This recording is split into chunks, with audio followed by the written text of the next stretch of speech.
Hello दोस्तों, स्वागत है आप सभी का एग्जाम विथ जीके ऑफिशियल में। आज हम लेकर आए हैं जीके का अगला भाग, जो कि आपके सभी एग्जाम, चाहे आपका एसएससी हो, बैंक, रेलवे या कोई भी वनडे एग्जाम हो, सभी के लिए टॉपिक बेहद हेल्पफुल होगा। इससे पहले यदि आप हमारे चैनल पर नए हैं तो प्लीज़ चैनल को सब्सक्राइब कर लें, बेल आइकन को प्रेस कर लें, ताकि हमारे द्वारा डाले गए वीडियो का अपडेट आपको मिलते रहें। और साथ ही हमें कमेंट करें यदि आपको किसी भी टॉपिक पर वीडियो चाहिए तो हम जरूर लेकर आएंगे। तो चलिए आज का सेशन स्टार्ट करते हैं। इतिहास का पिता किसे कहा जाता है? तो इतिहास का पिता हेरोडोटस के कहते हैं। ऑप्शन ए इसका राइट आंसर हो जाएगा। अगला क्वेश्चन है, निम्न में से किसके द्वारा हड़प्पा की खोज की गई थी? तो हड़प्पा की खोज दयाराम साहनी के द्वारा की गई थी। इसका राइट आंसर ऑप्शन ए हो जाएगा। याद रखिएगा, सभी क्वेश्चन इंपॉर्टेंट है, चाहे किसी भी एग्जाम की तैयारी करते हो, जिस भी एग्जाम में यदि आपको जीके पूछा जाता है तो याद रखिएगा ये सारे क्वेश्चन आपके लिए बहुत ही महत्वपूर्ण हैं। ताजमहल को किसने बनवाया था? तो ताजमहल को शाहजहां ने बनवाया था। ऑप्शन ए इसका राइट आंसर हो जाएगा। ताजमहल को बनाने में लगभग कितने मजदूरों ने काम किया था? तो ताजमहल को बनाने में लगभग 20,000 मजदूर काम किए थे। ऑप्शन बी इसका राइट आंसर हो जाएगा। गौतम बुद्ध की मृत्यु कहाँ पर हुई थी? तो याद रखिएगा, गौतम बुद्ध की मृत्यु कुशीनगर में हुई थी। ऑप्शन डी इसका राइट आंसर हो जाएगा। मोहनजोदड़ो में पाई गई सबसे बड़ी इमारत इनमें से कौन सी थी? तो सबसे बड़ी इमारत थी विशाल अन्नागार। ऑप्शन ए इसका राइट आंसर हो जाएगा। सिंधु सभ्यता की मुख्य विशेषता इनमें से क्या मानी जाती है? तो वह मानी जाती है व्यवस्थित शहरी जीवन। ऑप्शन डी इसका राइट आंसर हो जाएगा। भारत में प्रत्यक्ष ब्रिटिश शासन कब प्रारंभ हुआ था? तो वह हुआ था, याद रखिएगा, सिपाही विद्रोह के बाद। ऑप्शन बी इसका राइट आंसर हो जाएगा। इनमें से किस नदी के किनारे हड़प्पा के खड़हर मिलते हैं? तो वह मिलता है रावी नदी के किनारे। ऑप्शन डी इसका राइट आंसर हो जाएगा। अकबर की दूसरी राजधानी कौन सी थी? तो अकबर की दूसरी राजधानी थी फतेहपुर सीकरी। ऑप्शन ए इसका राइट आंसर हो जाएगा। दोस्तों, सारे क्वेश्चन मोस्ट इंपॉर्टेंट हैं, इसलिए इन सारे क्वेश्चन को ध्यान से देखिएगा। यदि आप हमारे चैनल पर आए तो प्लीज़ चैनल को पहले सब्सक्राइब कर लें, बेल आइकन को प्रेस कर लें, ताकि आपको डेली इसी प्रकार से वीडियो की नोटिफिकेशन मिल जाए। त्रिपिटक धर्म ग्रंथ का संबंध निम्न में से किससे है? तो वह है बौद्ध धर्म से। ऑप्शन बी इसका राइट आंसर हो जाएगा। अगला क्वेश्चन है, गौतम बुद्ध ने अपना पहला प्रवचन किस स्थान पर दिया था? तो वह दिया था सारनाथ में। ऑप्शन ए इसका राइट आंसर हो जाएगा। शेर शाह सूरी ने किस मुगल शासक को हराया था? तो वह हराया था हुमायूं को। ऑप्शन सी इसका राइट आंसर हो जाएगा। कनिष्क के शासन काल में क्या आयोजन हुआ था? तो वह हुआ था चतुर्थ बौद्ध संगति। ऑप्शन सी इसका राइट आंसर हो जाएगा। गौतम बुद्ध किस वंश से संबंधित थे? तो गौतम बुद्ध शाह के वंश से संबंधित थे। ऑप्शन बी इसका राइट आंसर हो जाएगा। हल्दी घाटी की लड़ाई किस वर्ष में लड़ी गई थी? तो वह लड़ी गई थी 1576 में। ऑप्शन सी इसका राइट आंसर हो जाएगा। जैन धर्म में कुल कितने तीर्थकर हुए? तो जैन धर्म में टोटल 24 तीर्थकर हुए थे, याद रखिएगा। ऑप्शन डी इसका सही उत्तर हो जाएगा। मगध की प्रथम राजधानी कौन सी थी? तो प्रथम राजधानी थी राजगृह। ऑप्शन ए इसका सही उत्तर हो जाएगा। पानीपत का प्रथम युद्ध किस वर्ष हुआ था? तो वह हुआ था 1526 में। ऑप्शन ए इसका सही उत्तर हो जाएगा। सिकंदर महान ने जब भारत पर आक्रमण किया तो उस समय किसका शासन था? तो उस समय घानानंद का शासन था। ऑप्शन सी इसका राइट आंसर हो जाएगा। अर्थशास्त्र की रचना किनके द्वारा की गई थी? तो वह की गई थी चाणक्य के द्वारा। ऑप्शन बी इसका सही उत्तर हो जाएगा। प्रसिद्ध यात्री मार्को पोलो किस देश का निवासी था? तो वह था इटली का निवासी। ऑप्शन ए इसका राइट आंसर हो जाएगा। निम्न में से किस वर्ष कलिंग का युद्ध हुआ था? तो वह वर्ष है, याद रखिएगा, 261 ईसा पूर्व। ऑप्शन डी इसका राइट आंसर हो जाएगा। अशोक द्वारा स्थापित शिलालेखों में किस शिलालेख में कलिंग युद्ध का वर्णन है? तो 13वें शिलालेख में याद रखिएगा। ऑप्शन डी इसका सही उत्तर हो जाएगा। लोधी वंश किसके द्वारा स्थापित किया गया था? तो लोधी वंश बहलोल लोधी के द्वारा स्थापित किया गया था। ऑप्शन सी इसका राइट आंसर हो जाएगा।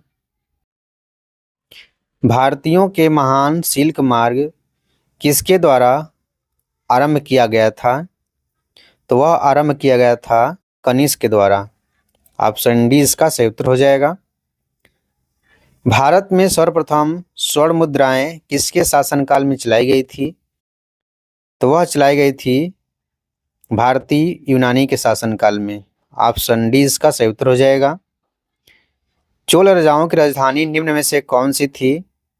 तो चोल राजाओं की राजधानी उदयपुर थी। ऑप्शन सी इसका राइट आंसर हो जाएगा। जूनागढ़ शिलालेख का संबंध किससे है? तो याद रखिएगा, जूनागढ़ शिलालेख का संबंध रुद्रदामन से है। ऑप्शन सी इसका सही उत्तर हो जाएगा। संगम युग के इतिहास का संबंध किस स्थान से है?